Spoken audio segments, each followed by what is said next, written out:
Lena was a college student who often took up pet-sitting jobs to earn extra cash. One weekend, she was hired to take care of an old golden retriever named Max in a secluded house at the edge of town.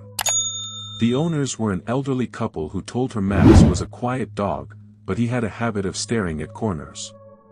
They joked that he could see things they couldn't. The first night was peaceful. Lena fed Max, took him for a short walk, and settled in for the night. But around 2 a.m., Max started growling at the dark hallway. His eyes were wide, his fur bristling, and he wouldn't move from his spot. Lena turned on the lights, but nothing was there.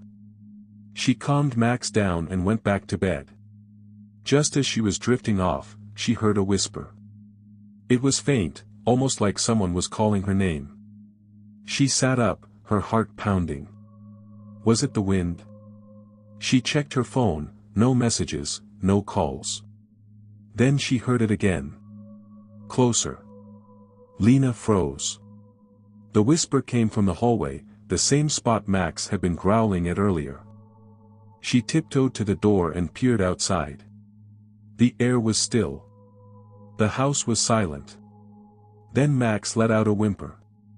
Lena turned and saw him cowering under the couch, eyes fixed on the hallway. The whispering grew louder. Then, a shadow moved. Lena slammed the bedroom door shut and locked it. She called the homeowners, but the call wouldn't go through. The whispering turned into soft laughter. And then, scratching at the door. Morning came, and Lena bolted out of the house as soon as the sun rose. The owners returned later that day and found Max unharmed, but the guest room door had deep scratch marks. They thanked Lena but never explained the house's dark past. She never pet sat again.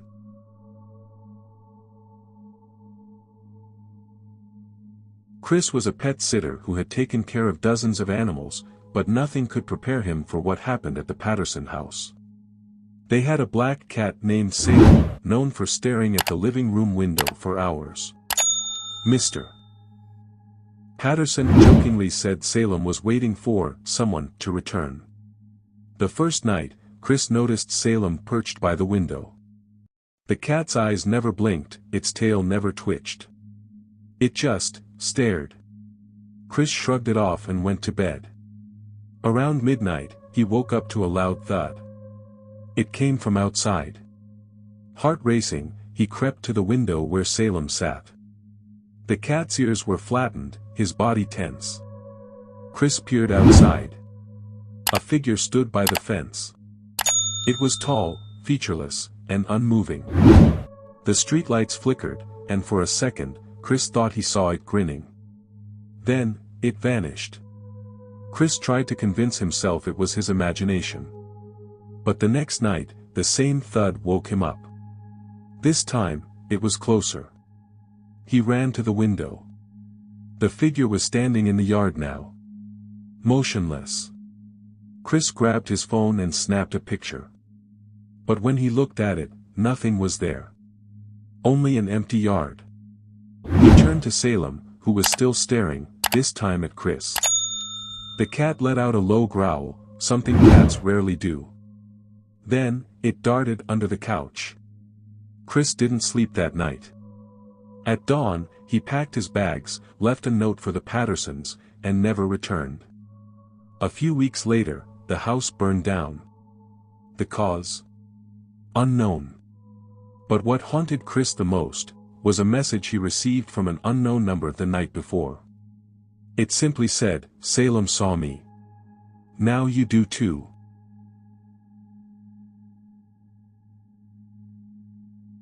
Emma was hired to pet-sit a Labrador named Toby in an old Victorian house. The owners left a strict note, "Do not take Toby upstairs. Do not leave the dog outside after dark. Lock all doors before bed." Emma found the rules odd, but she followed them. Toby was a playful, friendly dog, until sunset. The moment the sun dipped below the horizon, Toby became restless. He paced the living room, ears perked, eyes fixed on the staircase. Emma tried to distract him, but he kept growling at the dark hallway leading upstairs. Then, she heard a creak. Someone was walking upstairs. She was alone. Emma's breath hitched. She grabbed her phone and shone the flashlight up the stairs. Nothing. But Toby wouldn't stop growling. Then she saw it. A hand, just a pale, bony hand, gripping the stair railing. Slowly, it retreated into the shadows. Emma didn't wait. She grabbed Toby and ran to the front door. But it wouldn't open. Something whispered her name from the top of the stairs. Her heart pounded. She banged on the door, praying for it to open. Then Toby barked, loud and vicious, and suddenly, the door swung open on its own. Emma sprinted outside with Toby, shaking. The next morning, the homeowners returned and found her still sitting on the porch, clutching the dog. She told them everything. The wife sighed and said, "We should have warned you." Emma demanded to know what was in that house. The husband hesitated before whispering, "Something that hates dogs." Emma left and never returned. Years later, she heard the house was abandoned. Locals say anyone who enters hears a dog whimpering, even though no dog has lived there since. These were not just pet-sitting jobs. They were encounters with something unnatural.